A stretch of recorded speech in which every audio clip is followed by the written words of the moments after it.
What's up, everybody? This is Edward, your favorite homeboy, and I'm the host of Coffee, Cocktails, and Conversations. Today's guest is Patrick Fogarty, Wilkinson Property Management. Hello, how you doing? Today's a special episode because we're having a promotional. So if you watch this video to the end, you have to do a couple things. You got to subscribe, you got to like it, and you got to comment below. And just tell us what your favorite coffee is or your favorite cocktail and the best thing you liked about the conversation. And you'll be entered to win a free giveaway, either a curated cocktail box of my favorite stuff or favorite coffee stuff, whatever you chose, and we'll send it off to you. So watch the video to the end and make sure you subscribe, comment, like, and you'll be entered. All right, so we're gonna get started, Patrick. As you know, our tradition is what's your favorite coffee or cocktail, and we'll get it rolling. All right, well, I've already had coffee, so let's do the cocktail. We'll do the cocktail. And okay. I understand you know how to make an old fashioned, so I'd like to have an old fashioned, please. Okay, sounds good. We'll get it rolling. All right.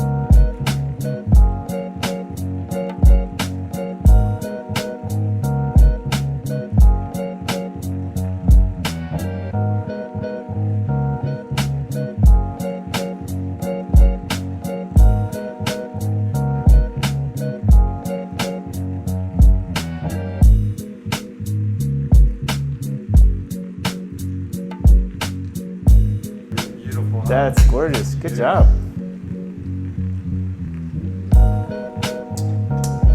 Wow. Tasty, huh? Yeah, you did it. Good job. All right. Maybe you should quit your day job. All right, Patrick. Again, welcome to Coffee, Cocktails, and Conversations. Thank you very much. Hey, how about a cheers? All right, I'd like the old-fashioned. This is really good. You did a great job. You may have missed your calling. This will be my retirement job. There you go. All right, so again, thanks for coming. And so tell me a little bit about your company and what inspired you to get started. Okay, good question. I'm second generation, so me and my stepbrother purchased from our parents about 10 years ago. And as you said in your last video, your pilot episode, which I just watched, nobody ever thinks they're going to be in property management. Never. Yeah. But I was already, I'm an entrepreneur at heart, and I've been in several businesses before this. And I was in the middle of waiting for a product on the last business. So I visited my dad here from the West Coast, came here, visited, and just worked with the company, started looking at the numbers, started hearing what's happening, and finding out it's not as bad as I thought it would be. Mm-hmm. So I decided right then and there to join, and my stepbrother had already joined. Okay.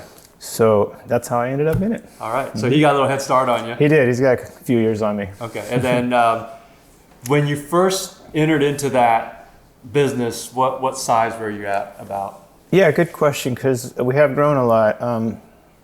I think when we took over, it was about 250 properties. Okay.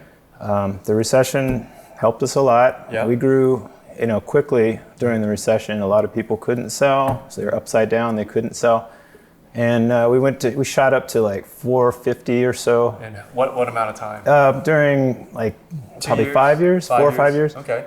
That was easy. Wow.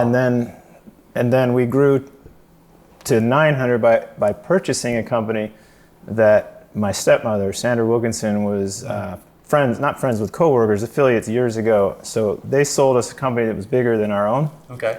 And we grew to like 900. Wow. Dropped 100 pretty fast, and then now we're at 750. Okay, kind of just cruising at 750. Yeah. All right. So when you were at 950, now you're at 750. Is there a noticeable difference as far as how the company's being run? It was tough. So going from 450 to 900 was really difficult. Wow. Yeah. And we brought our parents back in to help us. They did a great job. Never would have done that without them. And I would never do this again. I would never buy a company bigger than my own. But it was a learning experience. The thing I learned the most, though, was that the bigger you get, the harder it is to get those accounts to stay at that level. Yeah. Through normal attrition, you're going to lose a percentage. You have to grow 10%. That much faster. Exactly. So 10% of 900 is a lot more accounts than 10% of 450. Exactly. It's simple math, and we were still growing at the same 450 pace. Yeah. So that's why we started dropping really fast. Wow. And that's the biggest takeaway for me. So at this point, you're at 750. Mm-hmm. And what's the greatest challenge you have now? Is it just kind of keeping up with Yeah, attrition, absolutely. finding ways to market? So I mentioned that the recession helped us a lot, and the strong economy is kind of slowed us down a lot. Fortunately, we sell houses too. You might see on here it's Home First Realty. Yep. But that's helped us offset the loss in the management fees. So that's great, but it's not going to last. Yeah. So yeah.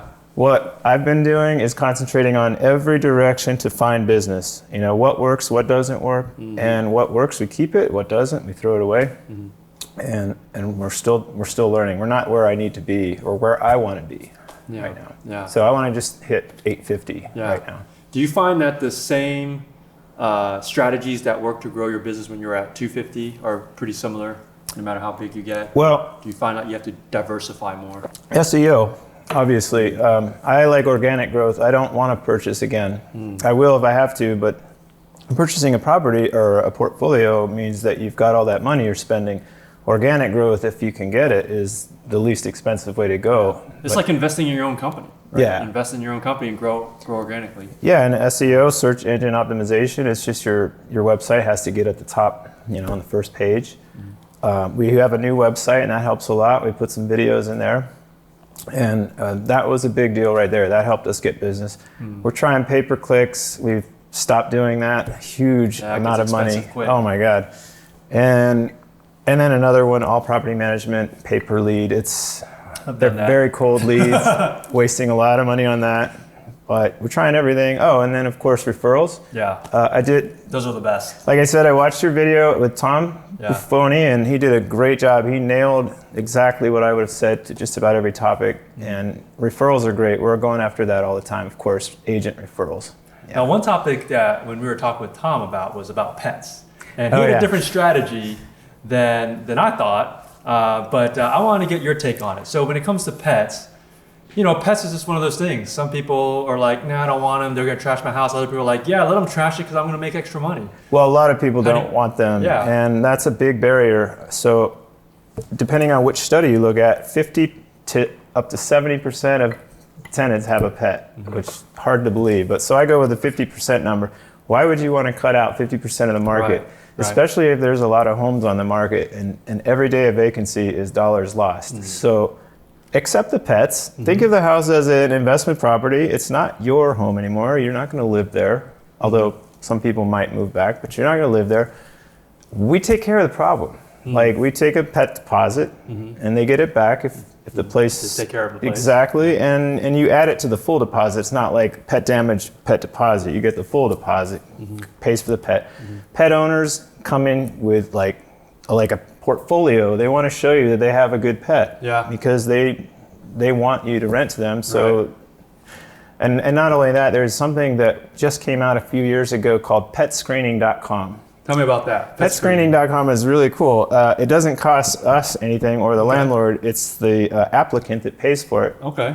How much is that about? I don't know, because the applicant always pays. But it's not outrageous. It's not a lot of money. Okay, maybe. Okay. And it I don't know how they do it. They check the pet out and they give it a FIDO score instead of a FICO score. And what's the highest FIDO score you've seen? Highest and lowest. I don't do a lot of property management anymore. Okay, you're not the one doing all the screening. I get it. Yeah, okay. And I keep pushing the property managers to use it because for landlords that don't want pets, this is a good way to introduce them. Look, you're not going to just take any pet. We recommend smaller dogs, and we don't take attack breeds at all. At all. Yeah. Okay. Yeah, and cats, of course. But if you go to the pet screening, it checks, I don't know, maybe the records from not pet, but what are those called? Vets or something like that? I think it checks through vets, and also it checks service animals, which is a big deal in our industry. To make sure they're legit. Exactly. Okay. And there's no charge for that. That's kind of cool. So they it's might a really good. Self-incriminate themselves. They're doing the FIDO score, and it's like, hey, this ain't a service. It's not a service or comfort animal or whatever you want to call it, and that's a great resource, and it's free. At least it was last time I checked. So excellent resource for landlords. Do you recall ever rejecting a tenant based off a FIDO score? So I don't think enough of my property managers are using it yet, but I keep pushing it towards them. But does it get like an A, B, C, or just numerical, you think? I cannot I haven't even seen the report. Okay, we'll just sorry. have to check it out. I'm sorry. Yeah, please check it final out. Score. So I don't know if you've talked about NARPM on your videos No, yet. I haven't talked too much. Tell us a little bit about NARPM. So NARPM is National Association of Residential Property Managers, and if you are looking for a property manager, you want to start there. Your dad founded it, right? Well, he founded the local chapter. The local chapter. Yeah, that's right. And so that's how we met. Yep. Through NARPM local chapter, Northern Virginia chapter in NARPM. Yeah.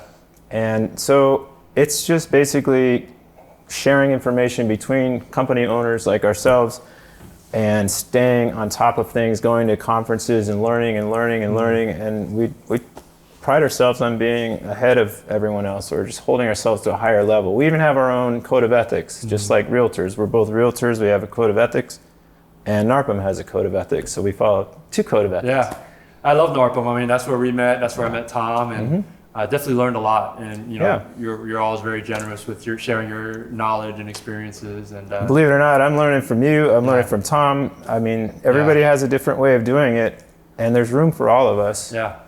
So believe that. it works out really well. All right, here's a fun question. Okay. Have you ever had a nightmare story about a pet or just anything in general?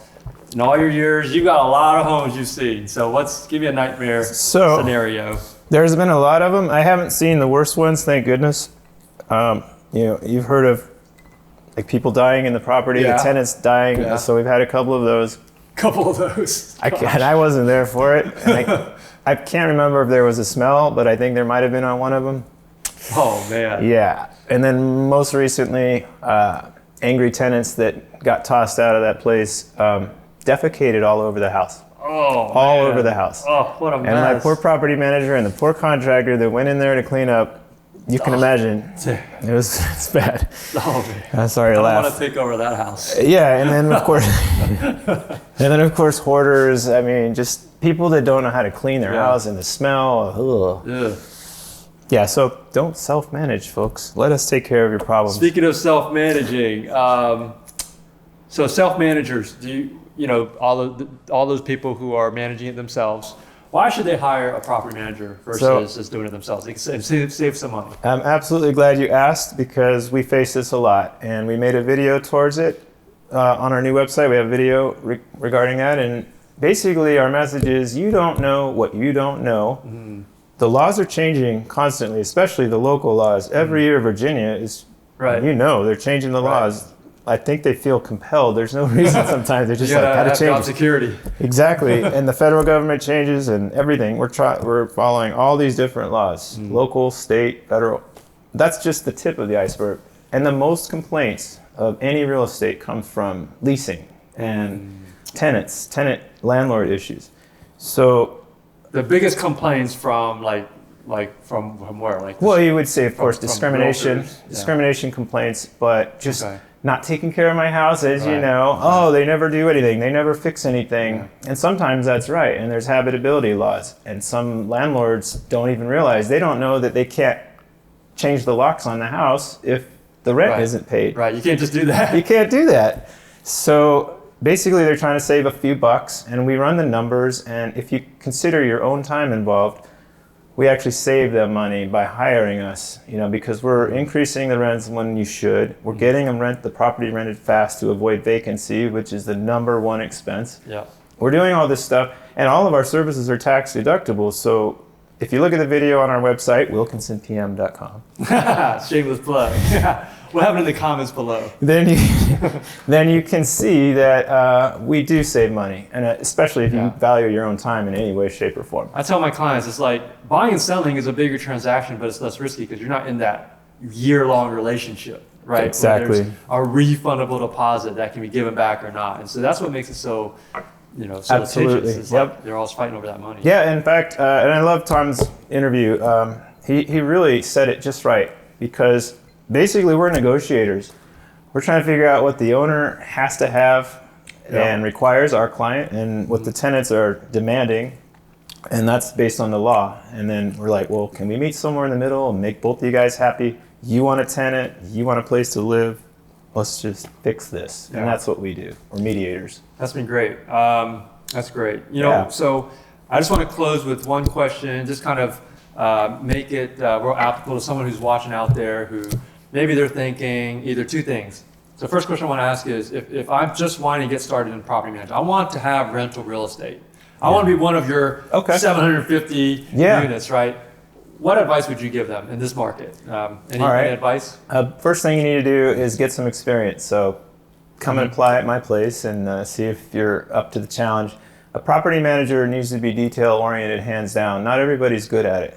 Realtors are not always good at it. So realtors can do a lot of things, but we've had realtors that are just not good at property management. So this is from someone who wants to get into property management. So you're going to have to, in just about anywhere you go in the country. That's what you're talking about, right? Someone who wants to get into property management. Yeah, if you wanted to get into it, get some experience. And just about anywhere in the country now, you have to be a licensed realtor. And that's how all of my property managers are And that's just a start. That doesn't mean you're good at it. Exactly. That's just so you can talk about the lease. Exactly. Right. Yeah, get some experience. We're required as realtors to get recurrent training. And then if you're part of NARPM, you're going to get required training. But yeah, get the experience. And then if you want to start your own company, you're going to know after a year or two if you like it, and if you're good at it. If you're walking one of those dog poop homes, exactly, and you faint, and you're like, this is not for me, that'll make me quit. Yeah. Okay, so that's where a property manager wanted to get started. What about a guy who just wants to invest? Yeah, absolutely. So if you have the money and the ability to do it yourself, that's great. Just learn. You got to learn. So you start with one, right? Start with one, just like Tom was saying, and get a feel for it. There's plenty of videos and things online. You can do it yourself, but you got to learn the laws. You got to know what you're allowed to do, what you're not allowed to do. After that, the rest, spend less than you earn, like any business, right? Yeah. And vacancy is your number one expense. That's what I've learned from NARPM over the years. Vacancy. I find that if you have a house that's decent, right? It's not like in disrepair. Yeah. And you have good process in place, and you take a good amount of time to screen the applicant. It's pretty much autopilot. You're right. But if you don't have all that, you're gonna be struggling. Month after month, there's gonna be something going on. I want to point out one other thing to people that don't understand this.